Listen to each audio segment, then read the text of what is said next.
Shaneen ergamtuudha. Sakana booddee alatti dhiise. Kanaaf waaqayyotti dhiise sakana booddee. Akkam Oromoo Nation video biraa walitti deebinirra. Chaanaliin keenya inni dura inni kuni ammatti hin jiru cufamee jira. Yaa'u viidiyoon achirratti gadhiifamaa ture kanaan duras kanneen akka kanaa 30 ilaalamaniiru. Kunis 11,000 12,000 gidduu ilaalameera.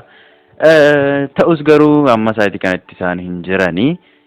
Chaanalii biraan walitti deebinee jirra waan ta'eef chaanalii kanaaf warri haaraa taatan immoo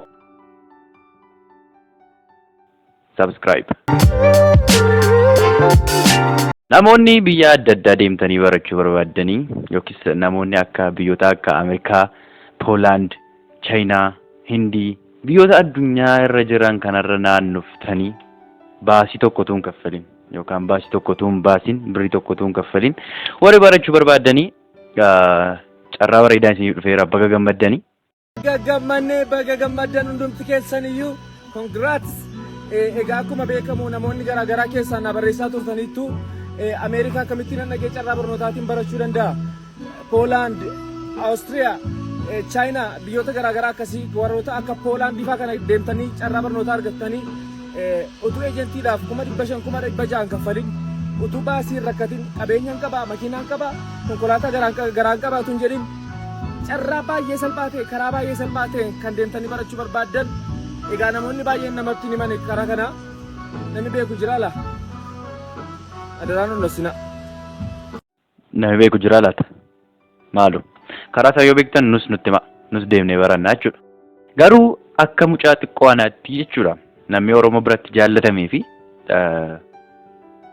Oromoo bashannansiisu saayitii rakkinaatti kan rakkina isaa irraanfachiisu bakka walumaa galatti kan isa bashannansiisu jira garuu ay nagarree akka mucaa kanaatti wanta natti tole garuu hin jiru. Hello Naafi. Maaliyaa abbaatiin akka milkaan qabdu jettee gaafattanii? Akaakaa jechuu gadi? Ay ijoollee bara kanaa. Mata badhee dhufutti koshoroo kaa qabu jedheeni. Tole uummata bareedduu akkasuma subscribe gochaa daawwachaa jirtan nan amanaa. Warri subscribe gochaa jirtan immoo gaaffiin namoota baay'eef hin deebine yookiis immoo Minilik eenyu akka ta'e warri hin barre jirtu jedhee mayyaada. Namoonni Minilik eenyu akka ta'e hin barre immoo waliin adaawwannume. Minilik sitti nagaamu kootu hodhu daabboo nyaadhu nyaadhu silaa nyaatanii nu nyaattu biyyeen siyaa nyaattu nyaadhu silaa ofumatti siin guddisna hodhu siifan dabala.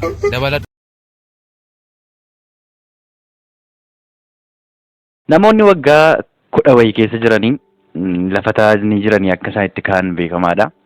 Akkasuma namoonni waggaa 20 keessa jiranis akka isaan itti ka'an beekamaadha.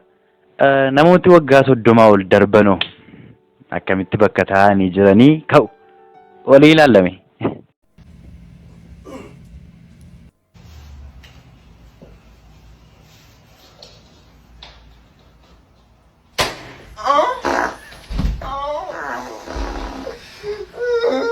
Waggaa 30 ol dabarraanii wanti baay'ee rakkisaa ta'uu danda'a.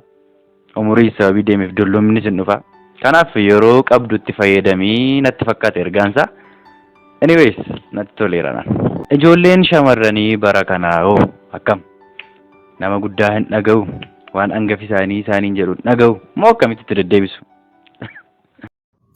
Micattii ati ta'ee nuti. Mucattii miti da'eera. Kadeetti sii haa guddatu. Na jalaa deebee. Ka guddatu sii haa dhalatu. Anuun guddan. Yaa Rabbi. Yoo kawaamaniif dhufu anis tajameera. Micattii attam si uume. Akka baraati. Bara keessanii hoolu. Keessan kareetii? Citi ati. Citu warra kiyyaaluyyuu lama ta'a. Laftana si qabadhe. Lafti warra kennaa hanqatteetti. Kennee galaa barcumaa qabadha. Micattii si dhiise ani. Kanaaf ijoolleen shamarraniis waan namni isinii olii jedhu yoo dhageessan natti tola.